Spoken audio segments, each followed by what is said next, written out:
कृष्ण जी का जन्म। मथुरा के राजा का नाम उग्रसेन था, जो कि काफी बूढ़े हो चुके थे। उनके 2 बच्चे थे, राजकुमार कंस और राजकुमारी देवकी। वह एक अच्छे राजा थे, लेकिन उनका पुत्र कंस एक निर्दयी आदमी था।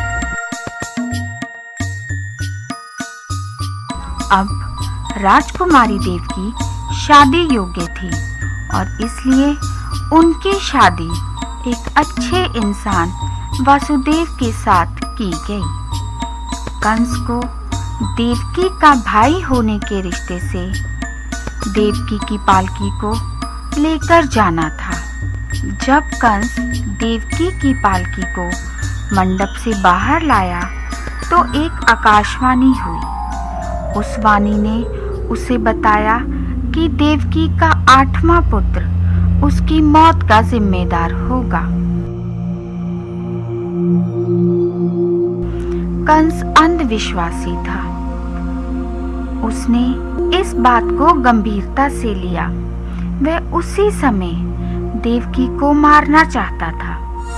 उसने सोचा कि जब देवकी ही नहीं होगी तो 8वां पुत्र कहां से आएगा।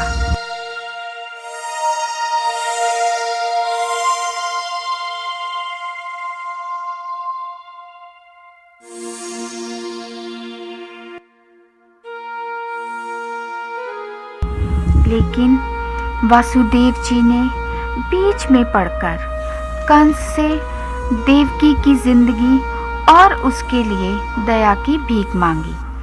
उन्होंने कंस को वचन दिया कि जब भी उनके कोई औलाद होगी वे उसे कंस को सौंप देंगे, लेकिन वे देवकी को ना मारे।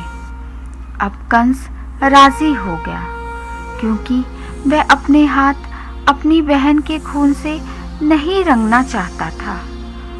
उसने दोनों को गृह कैद में डाल दिया। हर बार जब भी कोई बच्चा पैदा होता, सैनिक कंस को सूचित कर देते।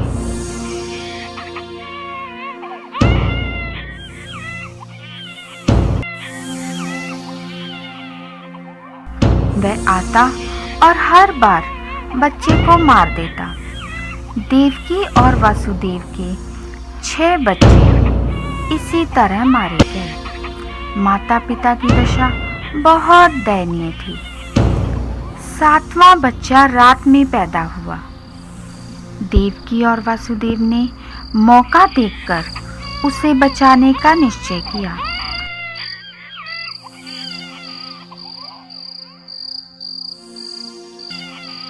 सैनिक सो चुके थे, इसलिए वासुदेव जी बिना किसी खतरे के बाहर आ गए। वे गोकुल गए और बच्चे को अपनी दूसरी पत्नी रोहिणी के पास छोड़ आए। वे महल में वापस लौट आए। सुबह उन्होंने कंस को संदेश भेजा। उन्होंने उसे सूचित किया कि बच्चा मरा हुआ पैदा हुआ था। कंस ये सुनकर बहुत खुश हुआ। वह जानता था कि अगला बच्चा उसकी मौत का जिम्मेदार होगा। वह 8वें बच्चे के जन्म का मौका नहीं चाहता था, इसलिए उसने वासुदेव और देवकी को कारागार में डाल दिया। 8वां बच्चा पैदा हुआ। यह श्रावण महीने की 8वीं रात थी। उस रात बहुत तेज बरसात हो रही थी।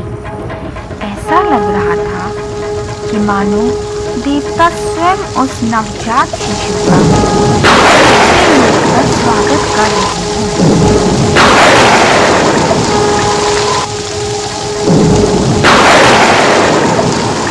अचानक एक चमत्कार हुआ। वासुदेव जी की जंजीरें टूट गई और कैद खाने का दरवाजा अपने आप खुल गया। वासुदेव ने देखा कि सब चौकीदार सो चुके थे। उन्होंने बच्चे को बचाने का निश्चय किया और उसे अपने मित्र नंद के महल में, जो कि गोकुल में था, छोड़ने का फैसला किया। वासुदेव जी ने बच्चे को उठाया। उन्होंने बच्चे को टोकरी में रखा। तब उन्होंने टोकरी को अपने सिर पर उठाया।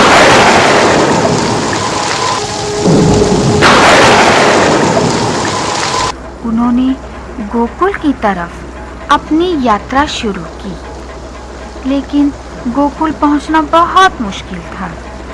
यह यमुना नदी के दूसरे किनारे पर स्थित था। बिजली चमक रही थी और जोरदार बरसात हो रही थी। यमुना नदी कष्टदायी दशा में थी। वासुदेव बहुत उदास थे। उन्होंने सोचा कि वे कैसे नदी को पार करेंगे। उन्होंने भगवान से एक और चमत्कार की प्रार्थना की। एक और चमत्कार हुआ। यमुना का पानी 2 हिस्सों में बंट गया और उनके जाने के लिए रास्ता बन गया। वासुदेव जी ने आसानी से यमुना नदी पार की। अब वे आसानी से गोकुल पहुंच गए।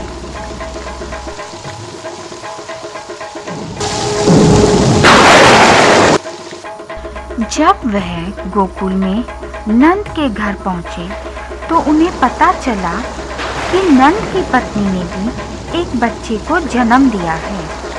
उन्होंने एक बेटी को जन्म दिया था। जब नंद और यशोदा सो रहे थे, वे उनके कमरे में पहुंचे। उन्होंने अपने बेटे को पालने में रखा और नंद की बेटी को उठा लिया। उन्होंने सोचा कि कंस उसको नहीं मारेगा, क्योंकि यह एक छोटी सी नवजात बच्ची थी। तब उन्होंने दोबारा मथुरा की ओर यात्रा शुरू की। उन्होंने उस बच्ची को अपने साथ ले लिया।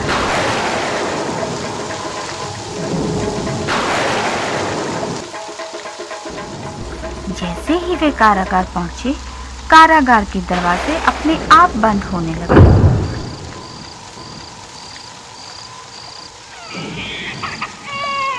बच्ची ने रोना शुरू किया। सब सिपाही बच्ची का रोना सुनकर जाग गए। वे भागकर कंस को 8वें बच्चे के जन्म के बारे में बताने गए। ये सुनकर कंस कारागार की तरफ भागा। उसने बच्ची को उठाया और जमीन की तरफ पटकने लगा। वासुदेव ने कंस से बच्ची को ना मारने की प्रार्थना की। उन्होंने कहा कि यह एक लड़की है और लड़की उसे कोई हानि नहीं पहुंचा सकती। लेकिन कंस ने एक न सुनी। उसने बच्ची को फर्श पर पटका। जैसे ही बच्ची फर्श को छूने लगी, वह एकदम से ऊपर उड़ गई। उसने कंस को बताया कि उसे मारने वाला पैदा हो चुका है और वह इस समय गोकुल में रह रहा है। तब वह गायब हो गई। सब ये देखकर बहुत हैरान थे।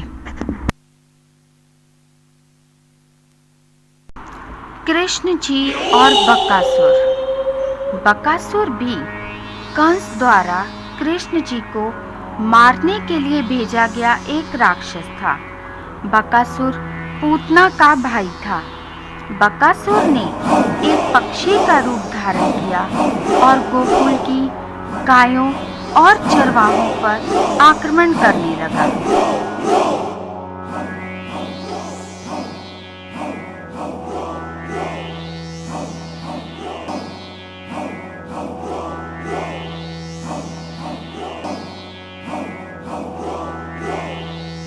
कृष्ण जी बहादुरी से उसकी चोंच में प्रवेश कर गए और उसने अपनी चोंच बंद कर ली।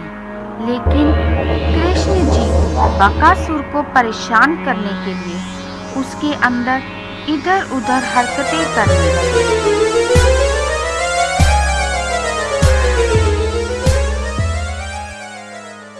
जिससे परेशान होकर बकासुर ने कृष्ण जी को बाहर उगल दिया और बकासुर वहीं पर मर गया। कृष्ण जी और गोवर्धन पर्वत। गोकुल के लोग देवताओं के राजा इंद्र की पूजा करते थे। वे उनकी पूजा प्यार की वजह से नहीं बल्कि डर की वजह से करते। कृष्ण जी ने सोचा ये गलत है। उन्होंने कहा कि उन्हें गोवर्धन पर्वत की पूजा करनी चाहिए जिसने उन्हें इतना सब दिया है। लोगों ने गोवर्धन पर्वत की पूजा करनी शुरू कर। इससे इंद्र देवता क्रोधित हुए। इंद्र देवता ने उनकी उद्दंडता की सजा देने के लिए कई तूफान भेजे।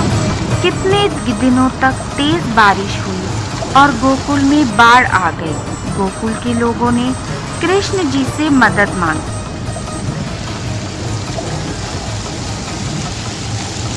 कृष्ण जी ने अपनी छोटी उंगली से पूरे गोवर्धन पर्वत को उठा लिया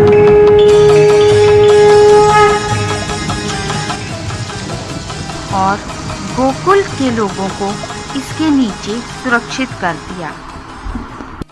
कृष्ण और कालिया। कृष्ण एक शरारती बच्चे थे।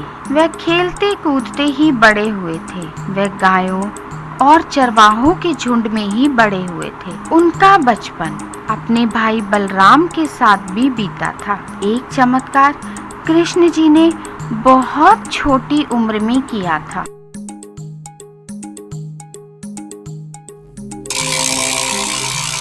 यह कालिया को नियंत्रित करना था। कालिया बहुत से सिरों वाला एक जहरीला सांप था। वह गोकुल में एक झील में रहता था।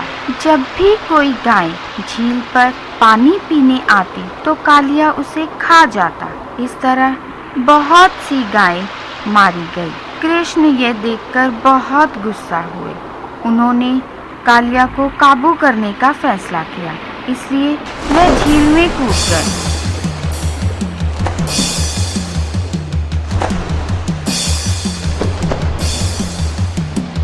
उन्होंने वहां कालिया के साथ भयंकर लड़ाई लड़ी।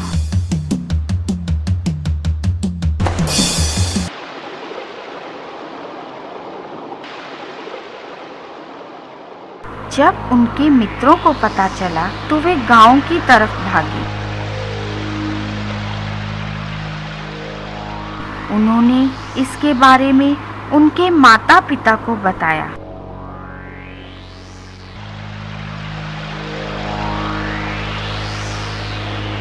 जब वे झील पर पहुंचे तो वे ये सब देखकर हैरान हो गए। उन्होंने झील के तल से आती हुई खून की लपटें देखी। उन्होंने सोचा कि कृष्ण मर चुका है, लेकिन ऐसा नहीं था। कुछ क्षण बाद बहुत से सिरों वाला कालिया तल से बाहर आया। कृष्ण जी उसके सिर पर नाच रहे थे। कालिया को काबू कर लिया गया था। सब लोग कृष्ण जी को जीवित देखकर बहुत खुश थे। कृष्ण जी ने कालिया को झील छोड़कर जाने का आदेश दिया। कालिया सहमत हो गया और वह झील के साथ साथ गोकुल भी छोड़ गया। कृष्ण और पूतना।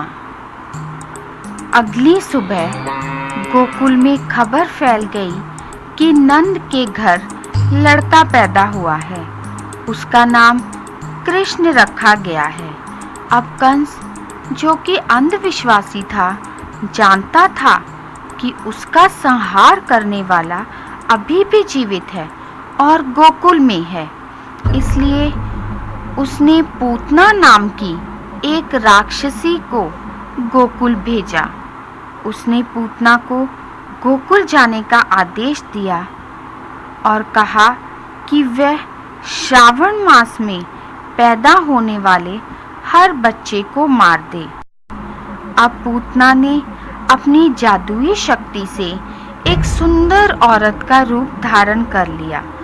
उसने अपनी छाती पर जहर का लेप कर लिया। वह गोकुल पहुंची।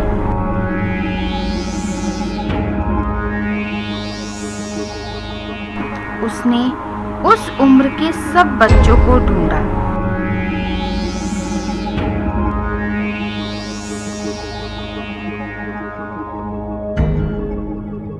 उसने ऐसा जतलाया जैसे कि वह बच्चों के साथ खेल रही हो। तब मौका देखकर वह उन्हें अपनी जहरीली छाती से दूध पिला देती।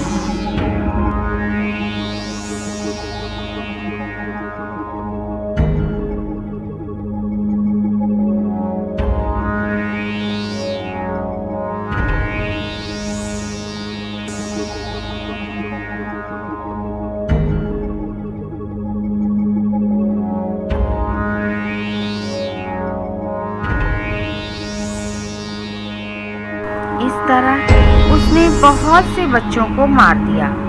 गोकुल का माहौल छोटे बच्चों की मृत्यु के कारण अस्त व्यस्त हो गया।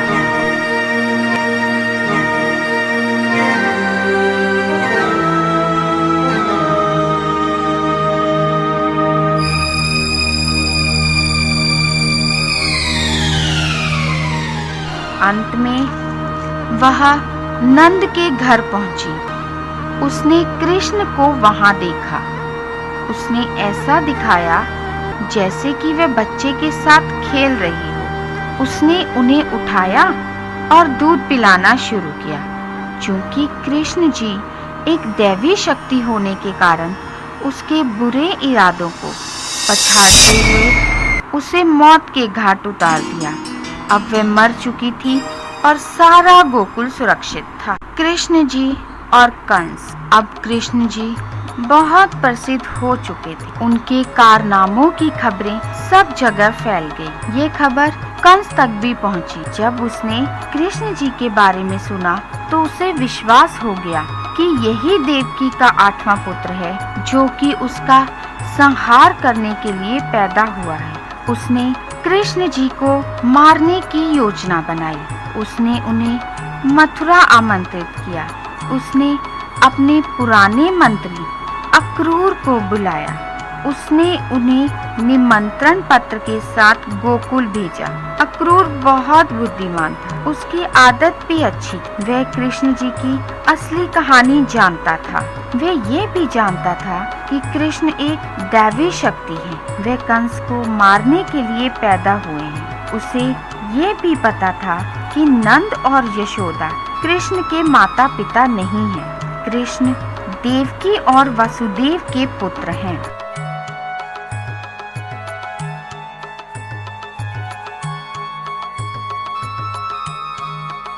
अक्रूर गोकुल पहुंचा। उसने कृष्ण जी और उसके माता पिता को पूरी बात बताई। नंद और यशोदा डर गए। उन्हें हैरानी हो रही थी कि एक बालक कंस का सामना कैसे करेगा। लेकिन कृष्ण जी ने वहां जाने का फैसला कर लिया। वह और बलराम मथुरा के लिए चल दिए। उसी दौरान कंस बहुत परेशान था। वह कृष्ण जी को मारने के रास्ते ढूंढने लगा। उसने एक हाथी को प्रशिक्षण देने वाले को बुलाया। उसने कृष्ण जी को कुचलने के लिए एक पागल हाथी की मांग की। उसने सोचा कि अगर वह हाथी से बच गया तो वह अपने 2 सबसे ताकतवर पहलवान मुष्टिका और चनूरा के साथ लड़ने के लिए एक प्रतियोगिता रखेगा और कृष्ण जी और बलराम को इस प्रतियोगिता के लिए कहेगा। वे उन्हें जरूर मार डालेंगे।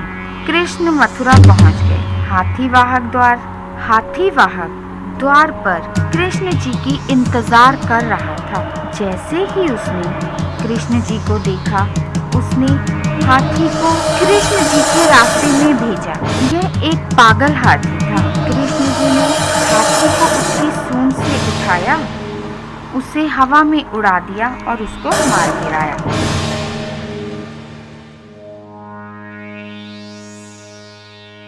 तब कृष्ण जी और बलराम कुश्ती के अखाड़े की ओर चल पड़े। कंस ने उन्हें बताया कि उसके 2 पहलवान मुष्टिका और चनूरा ने उनकी ताकत और बहादुरी के बारे में सुना है और उन्होंने उन्हें चुनौती दी। बलराम ने मुष्टिका को मार गिराया और कृष्ण जी ने चनूरा के साथ लड़ाई की और उसे मार दिया।